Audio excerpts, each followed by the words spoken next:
ओम नमो भगवते वासुदेवाय। स्वागत है आप सभी का हमारे चैनल पर।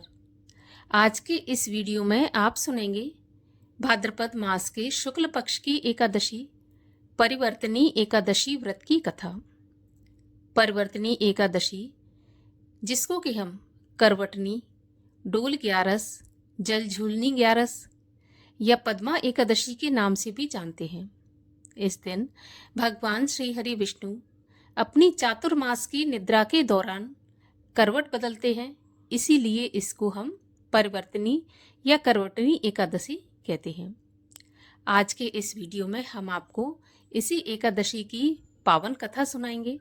अगर कथा आपको अच्छी लगे तो लाइक अवश्य करिएगा, क्योंकि आपके लाइक से हमें पता चलता है आपको हमारा वीडियो पसंद आया।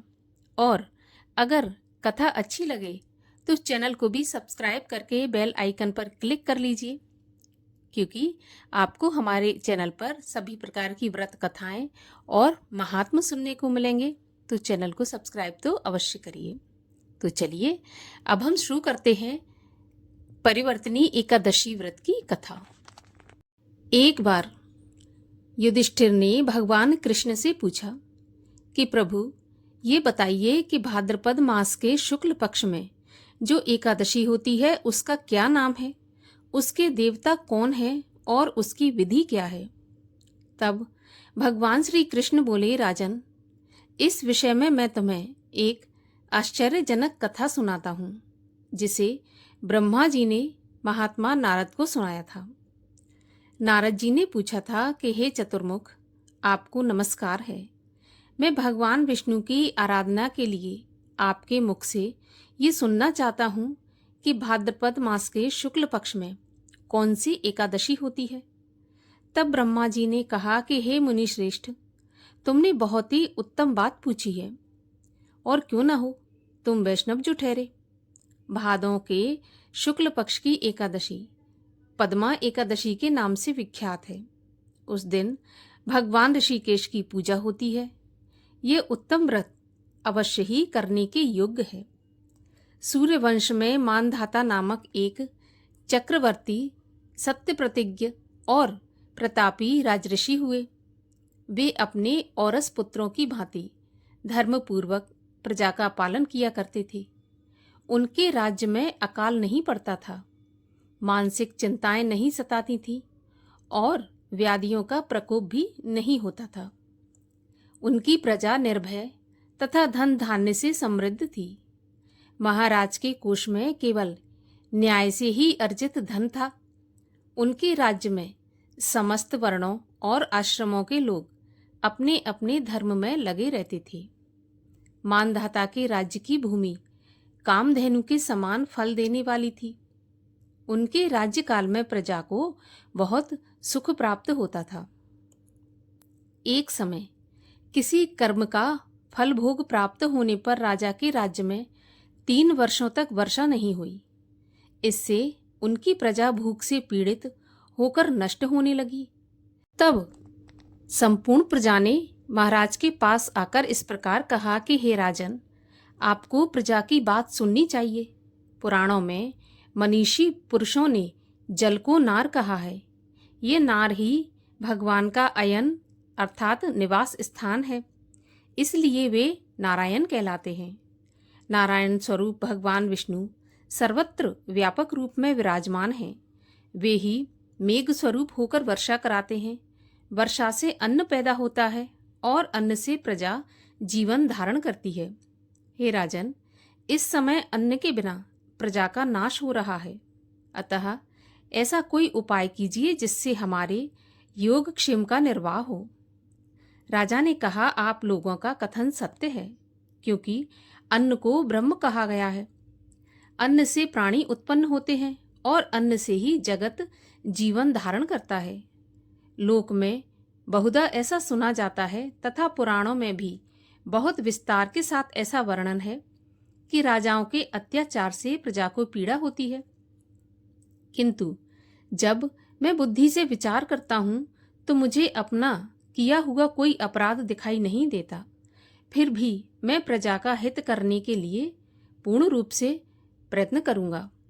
ऐसा निश्चय करके राजा मानधाता इन्हें गिने व्यक्तियों को साथ लेकर विधाता को प्रणाम करके सघन वन की ओर चल दिए। वहां जाकर मुख्य मुख्य मुनियों और तपस्वियों के आश्रमों पर घूमते फिरे।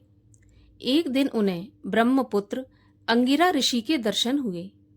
उन पर दृष्टि पड़ते ही राजा हर्ष में भरकर अपनी वाहन से उतर पड़े और इंद्रियों को वश में रखते हुए दोनों हाथ जोड़कर उन्होंने मुनि के चरणों में प्रणाम किया। मुनि ने भी स्वास्ति कहकर राजा का अभिवादन किया और इनके राज्य के 7 अंगों की कुशलता पूछी। राजा ने अपनी कुशलता बताकर मुनि के स्वास्थ्य का समाचार पूछा। मुनि ने राजा को आसन और अर्घ्य दिया और उन्होंने ग्रहण करके जब वे मुनि के समीप बैठे तो मुनि ने राजा से आगमन का कारण पूछा। तब राजा ने कहा कि भगवान, मैं धर्म के अनुकूल प्रणाली से पृथ्वी का पालन कर रहा था, फिर भी मेरे राज्य में वर्षा का अभाव हो गया। इसका क्या कारण है, यह बात मैं नहीं जानता। तब ऋषि बोले, राजन, सभी युगों में उत्तम ये सतयुग है। इसमें सब लोग परमात्मा के चिंतन में लगे रहते हैं तथा इस समय धर्म अपने चारों चरणों से युक्त रहता है। इस युग में केवल ब्राह्मण ही तपस्वी होते हैं, दूसरे लोग नहीं होते। किंतु महाराज, तुम्हारे राज्य में एक शूद्र तपस्या करता है, इसी कारण मेघ नहीं बरसते। तुम इसके प्रतिकार का यत्न करो, जिससे ये अनावृष्टि का दोष शांत हो जाए। तब राजा ने कहा कि मुनिवर, एक तो वह तपस्या में लगा है और दूसरे वह निरपराध है, अतः मैं उसका अनिष्ट नहीं करूंगा। आप इस दोष को शांत करने वाले किसी धर्म का उपदेश दीजिए। तब ऋषि बोले कि राजन, यदि ऐसी बात है तो आप एकादशी का व्रत करो। भाद्रपद मास के शुक्ल पक्ष में जो पद्मा नाम से विख्यात एकादशी होती है, उसके व्रत के प्रभाव से निश्चय ही उत्तम वृष्टि होगी। हे राजन, तुम अपनी प्रजा और परिजनों के साथ इसका व्रत करो। ऋषि के ऐसे वचन सुनकर राजा अपने घर लौट आए। उन्होंने चारों वर्णों के समस्त प्रजा के साथ भादौ मास के शुक्ल पक्ष की पद्मा एकादशी का व्रत किया। इस प्रकार व्रत करने पर पानी बरसने लगे, पृथ्वी जल से आप्लावित हो गई और हरी भरी खेती से सुशोभित होने लगी। उस व्रत के प्रभाव से सभी लोग सुखी हो गए। भगवान श्री कृष्ण कहते हैं, राजन, इस कारण इस उत्तम व्रत का अनुष्ठान अवश्य करना चाहिए।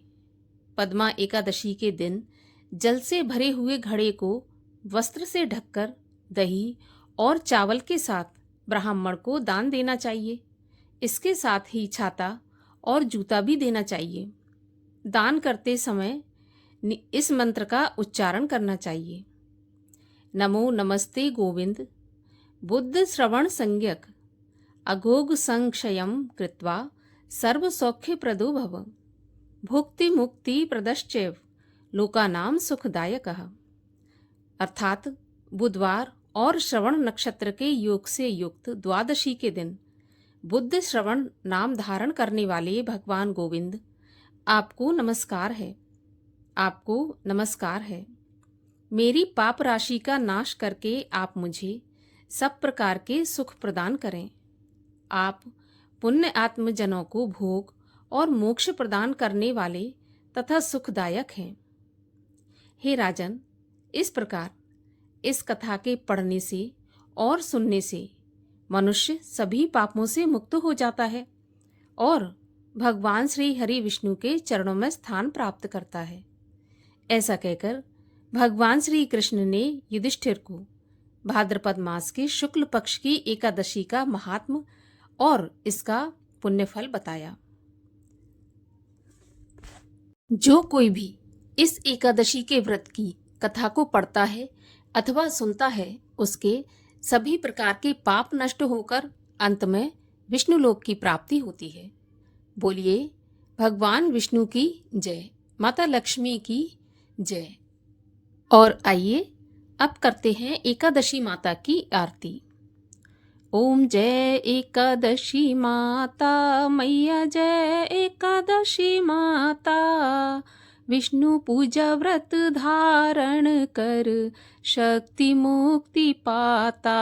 ओम जय एकादशी माता, तेरे नाम गिनाऊं देवी, भक्ति प्रदान करनी। गढ़ गौरव की देनी माता, शास्त्रों में वर्णी। ओम जय एकादशी माता, मार्ग शीर्ष के कृष्ण पक्ष की उत्पन्ना विश्व तारिणी जन्मी। शुक्ल पक्ष में हुई मोक्षदा, मुक्तिदाता बन आई। ओम जय एकादशी माता, पौष के कृष्ण पक्ष की सफला नामक है। शुक्ल पक्ष में होए पुत्रदा, आनंद अधिक रहे। ओम जय एकादशी माता, नाम षट तिला माघ मास में कृष्ण पक्ष आवे। शुक्ल पक्ष में जया कहावे, विजय सदा पावे।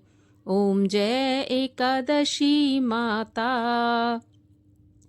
विजया फाल्गुन कृष्ण पक्ष में शुक्ला आमल की। पाप मोचनी कृष्ण पक्ष में चैत्र माह वाली। ओम जय एकादशी माता, चैत्र शुक्ल में नाम कामदा, धन देने वाली। नाम बरुथनी कृष्ण पक्ष में वैशाख माह वाली।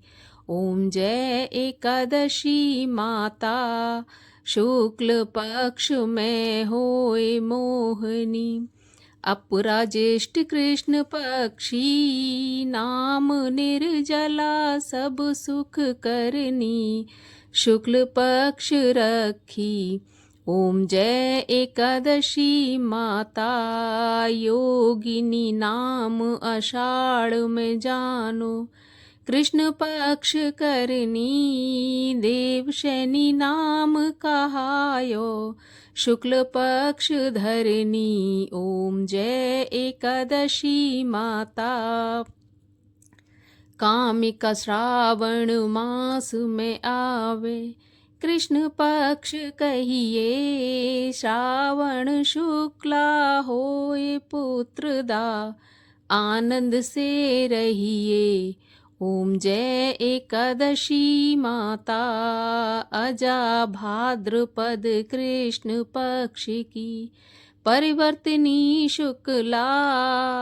इंद्रा आश्विन कृष्ण पक्ष में व्रत से भव सागर निकला। ओम जय एकादशी माता, पापांकुशा है शुक्ल पक्ष में पाप हरन हारी। रमा मास कार्तिक में आवे, सुखदायक भारी। ओम जय एकादशी माता, देवोत्थानी शुक्ल पक्ष की दुख नाशक मैया। लौंद मास की करूं मैं विनती, पार करो नैया। ओम जय एकादशी माता, शुक्ल लौंद में होए पद्मिनी। दुख दारिद्र हरनी, परमा कृष्ण पक्ष में होती। जन मंगल करनी। ओम जय एकादशी माता, जो कोई आरती एकादशी की भक्ति सहित गावे। जन सामान्य स्वर्ग का वासा निश्चय ही पावे। ओम जय एकादशी माता, बोलिए एकादशी माता की जय, लक्ष्मी नारायण भगवान की जय।